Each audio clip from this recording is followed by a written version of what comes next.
Hello everyone, welcome to another video. Today I'm actually playing in a simul versus a candidate master. So this candidate master, I think it is playing 15 people at the same time, yes. So we just started and our opponent starts with d4, let's go with d6. They have just 5 more minutes than us. They go here and let's go with our usual e5. If they capture, we can just recapture, of course. Definitely, it'll be interesting to see how this tournament turns out. I'll keep this page here so we can switch back and forth. I like how they have the times now added here to the games. So that's nice. Yeah, I think he just jumped back to our game. Takes, and then probably they'll trade queens. That's by far the most common. Yeah, that's what we see. And now we reached a queenless middle game. So I think I'll start off with c6. Just control these two squares, make sure the knight can't jump in. Definitely we'll see an interesting game here, for sure.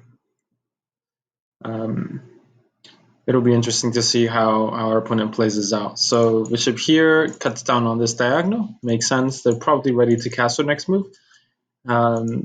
However, this pawn is somewhat questionable. So maybe we can target that pawn right away.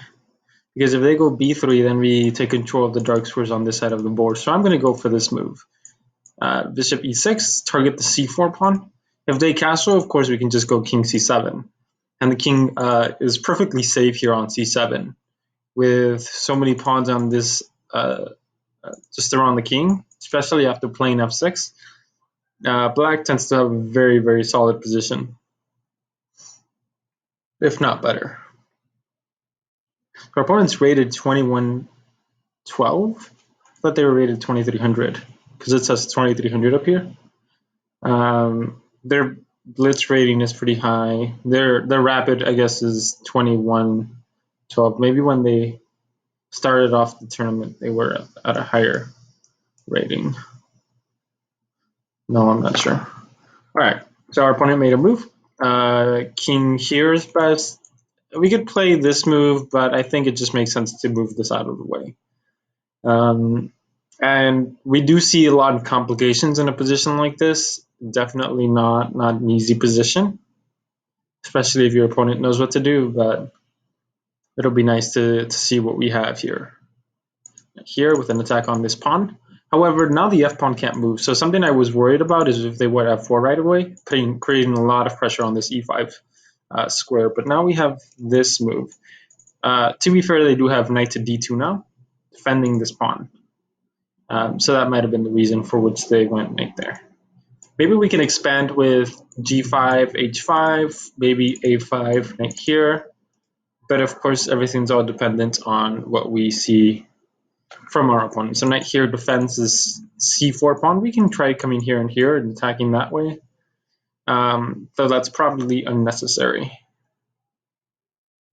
I wouldn't be surprised to see f4 soon. Maybe here and here would be good. I really want to think through this because I'd rather not make a big mistake. Maybe this way. And if they capture, we capture, and we have the open G file. Yeah, let's go for this. And I'll pre-move capturing here. There's no point in taking time if they do in fact decide to capture on that square. I don't like going a5 in a lot of these positions because that weakens these two squares, especially the b6 square, where the knight and the bishop can target. So I've had plenty of positions where my opponent has been able to get a bishop here and a pawn on c5, or a knight here. It's usually not that pleasant. So we'll go for this type of position.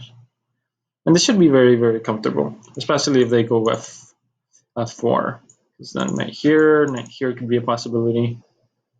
And otherwise, I think just the knight can go here anyway, so it's not like it's only dependent on whether they play f4. Because if they play f4 knight here, the bishop's under attack, And if the bishop moves, probably that's the only safe square, or g1, then this is hanging. We could take it. We do have doubled pawns, but the open e-file is helpful, semi-open e-file. And with our bishops, we're just covering all of the squares here. All of these are just taken away. The rook is by no means penetrating, so definitely quite pleasant. I wouldn't be surprised. I'll reload this to see if he's had any wins yet. Apparently not. He's had a position. This position has been going on for a while. But this person left the simul, so doesn't make any sense. It says that they're playing a different game as well. Yeah, that's not good. Yeah, still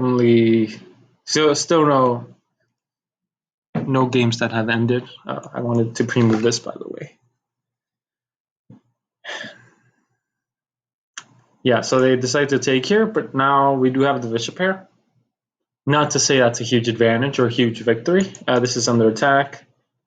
They defend it that way. We could add pressure on this file in a bit. I think I'd like to start off with a move like this, or even a move like this. Maybe going a5 here looks good. And the reason for that is now, after this move, these squares are slightly weakened, but I don't think it would be that bad. Because they don't have the dark squared bishop to coordinate with the knight if should the knight come to a4. So the dark squared bishop is definitely a piece that will be missed by our opponent. And I don't really see them playing this move either. That creates many weaknesses. Let's see. We have two bishops versus two knights. Of course, a knight and a bishop. So maybe later we can hope to open up the position. But what I like about these structures is if the position opens up slightly more, then we have the two bishops. So in an endgame, where there would be pawns on both sides, because obviously there's still pawns on both sides, we could get a position where our bishops are quite a bit stronger than the knight. Now we go bishop e7, just defending the f6 pawn, by the way. We don't want to drop any material. So a possibility is this move, knight here, pawn here rather, to c5, just to try to jump the knight into d6. But if our opponent goes for that, we have knight to a6. Do we? Maybe they have here. So maybe going this way makes the most sense. And then knight here is a possibility. Interesting. No, I think we can go for this. Because now we're targeting the c5 pawn twice. They're defending at once. If the knight comes here, we have this interesting move, which does create some weaknesses. But the knight has to move, and they only have one defender here. And if the knight jumps into b6, we can just take. Pawn takes, king takes. And again, notice how the bishops are just covering all of the squares here. So that's incredibly helpful.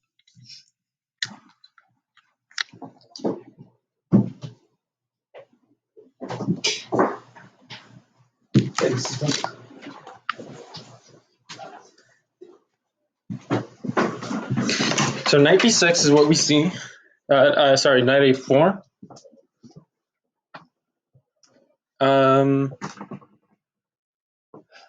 We have plenty of time, so we have time to figure this out. So if f5, the knight could try to jump into b6, but then we could even take the knight and just get two pieces for the rook. And that should definitely be advantageous with the bishop pair. But we also have to look at knight d6.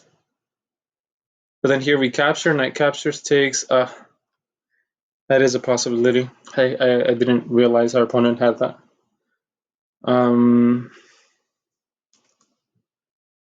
Let's see. So now I'm not sure exactly what to play.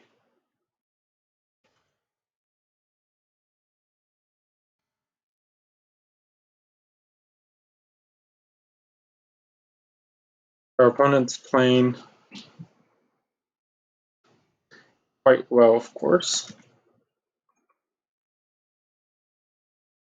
Reload quickly. So here, seen some problems. Actually, this is just hanging too. Is there any reason not to take that? I don't see any reason why I shouldn't take that.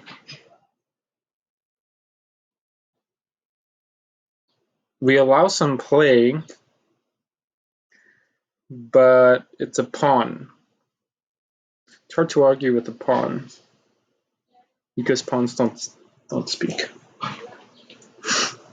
But yeah, I mean, I think we can still go for this later. The only problem is if knight here, we would have to retreat. Let's see, any wins for the no wins yet. So opponent's definitely playing well. Maybe bringing the rook to d8 is good as well, because that adds some pressure on the knight if it ever gets here. But I am seeing some problems so far.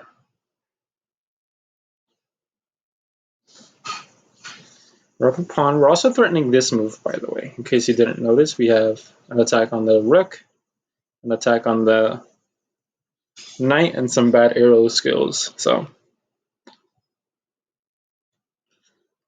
and still no finished games apparently.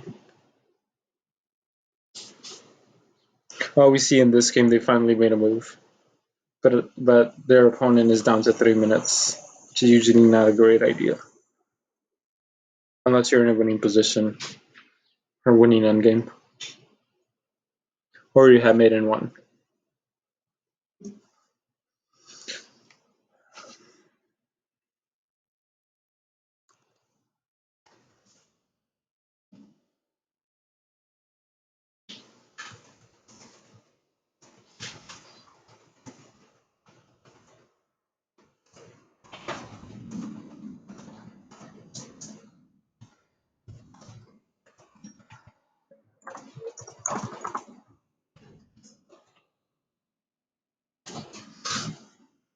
Opponents still. I mean, they have. I think they have 15 games. Okay, they get one loss. The first loss of the simul. Where is the loss? Is it here? Let's review. Yeah, probably they got caught up in a really tactical game. Yeah, here they just blundered a piece, but from there the position was probably game over. Yeah, they converted quite decently.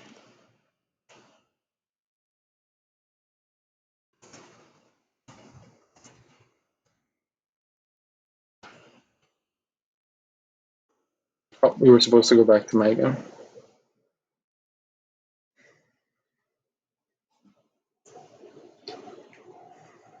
So yeah, we're just hoping to give our opponent a hard time. That's the purpose of chess. And now I'm still wondering if after knight d6 we have knight takes c5, knight takes c5, bishop here. Probably they have some weird tactic like knight takes b7, and if we take, they take our bishop. But if they take on b7, maybe we can just go here again, and the knight looks very close to trapped. So that looks good in our favor. But of course, we'll have to calculate that when that arrives. But it's good. It's always good to figure out what type of tactics will arise before they arise, just so that you can keep an eye out on them. If knight b6 probably just captures, pawn captures, king captures, rook d7 or something. And then rook e8 defending, bishop here, and that kicks the rook back. We pick up another pawn there.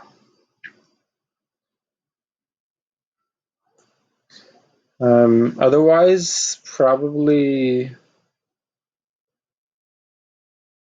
rook d8 or bishop e6 first, and then rook to d8, where we keep an eye out on the d6 square. Oh, so here they have a tactic, but that shouldn't actually work.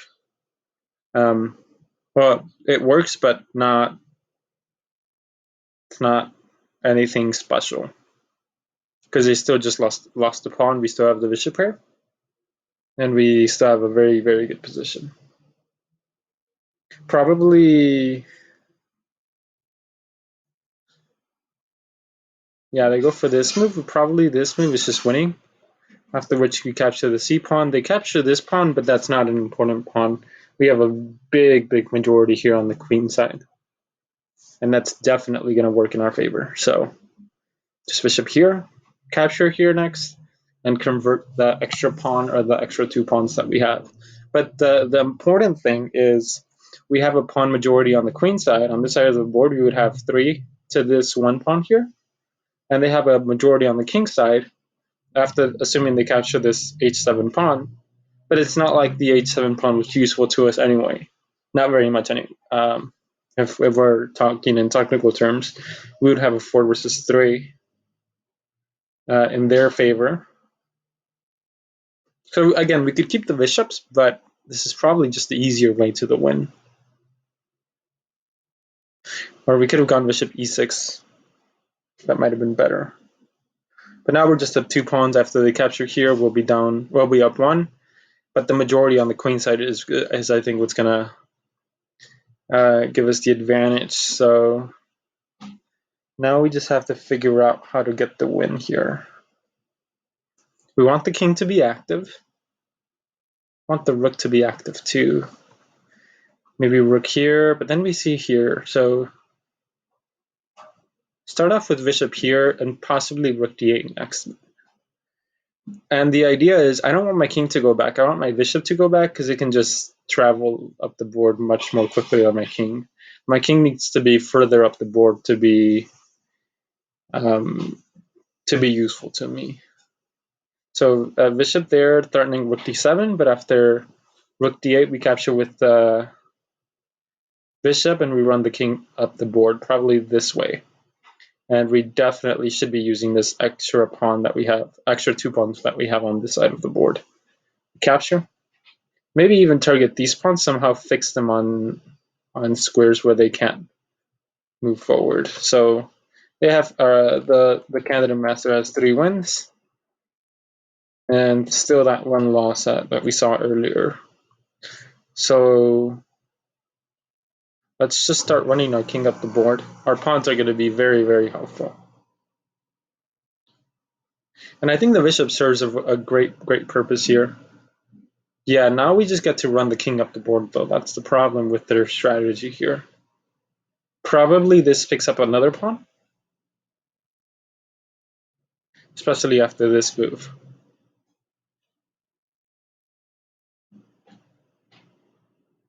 Because now we have this move, and we skewer these 2 pawns. And that just 2 extra pawns here should definitely be winning. Okay, we'll take this. Maybe we can give a check first. But they're definitely much, much worse already. Yeah, our opponent resigns. And we actually get a very quick win, which is very nice. So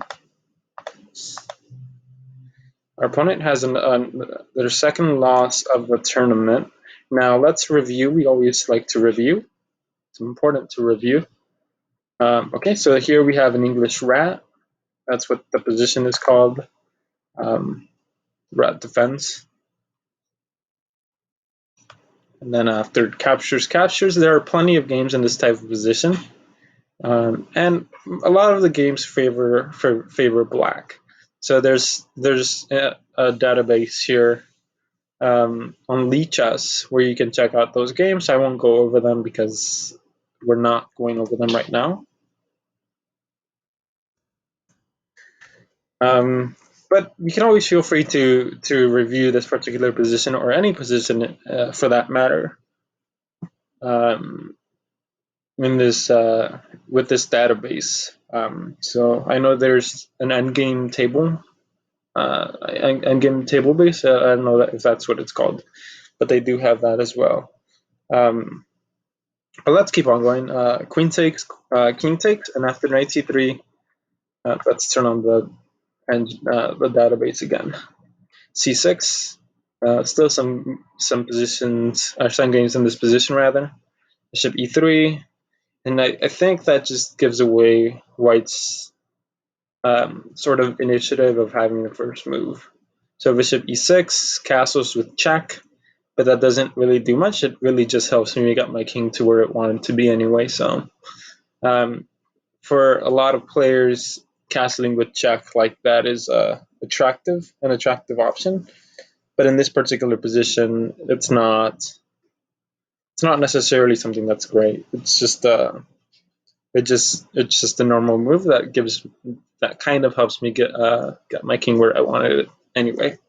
So knight f3, and then after f6, which I think, okay, there's a few different moves. Knight here is probably slightly more accurate. After which it's going to be hard to defend this, but all moves really here are perfectly fine. f6, knight d2, defending that c4 pawn. By the way, we couldn't take here because they take on this square. And after the bishop moves back, probably this is annoying with our king being under fire. So there was no reason to do that. Besides, our e pawn is also very helpful. So knight there. Okay, knight d7 is also fine. So we'll look at the computer line quickly. There's knight h6. Probably knight b6 isn't as great, but it does allow for some pressure on this king on the side of the board. Knight h6 was fine, captures, and we still have a very, very nice position. a5, knight to e4, bishop e7, and then c5. Now the problem is they're overextending here. So knight here they can capture, and I think they're doing quite well. So knight b7 I think just avoided all the problems that came along with knight a6. So after knight a4, we capture on a2, that pawn is just hanging. Rook takes d7, king takes d7. It's really just a fancy way to trade off a pair of knights and a pair of rooks, because after knight b6, check, king c7, probably the king is also safe here, and it might be closer to the action, but king c7 is also perfectly reasonable. And I think it's just harder for it to get caught up in a lot of in between all the pieces. So just king c7 makes sense. Knight takes a8, and after rook takes a8, we see bishop d3, but bishop d5, rook to d1 captures. We give away some of our advantage, but we do have a very nice simple position that we can play.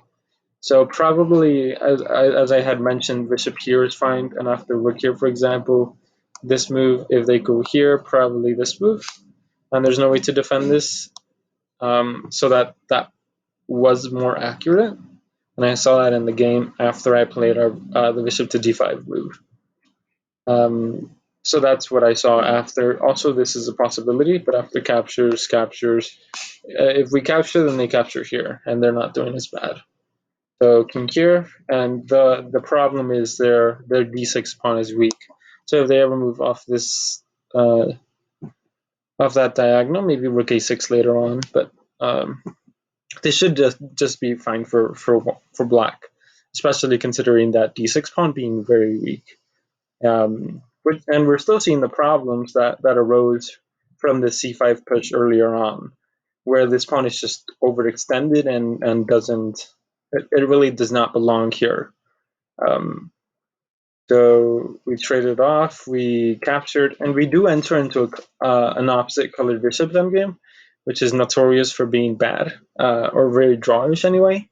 And I've definitely had a few positions that were opposite colored bishops with up 2 pawns or down 2 pawns, and it's still a drawn position. Just because the bishops are operating on different color squares. Bishop e7, I think was fine. Yeah, there really isn't much of a difference, and then just rook here, I think And again, we're reaching a simpler endgame, but I think an easier one to play. And the problem that white has is their king is further away from the action than our king. So we move the king up here. We don't want to allow king e3. I think that didn't make much sense. King here was probably well, I guess it wasn't so great, but I'd rather keep my king very, very active and leave my opponent's king just slightly more passive. Here we obtain another pawn, f5, bishop takes h2. Also a check was possible, but I decided to go for this. And here our opponent resigned. So let's actually practice this computer with this position with the computer. I'll play with the computer, do it in a different tab, and let's play as black. Let's run the engine. Let's see what we missed. If we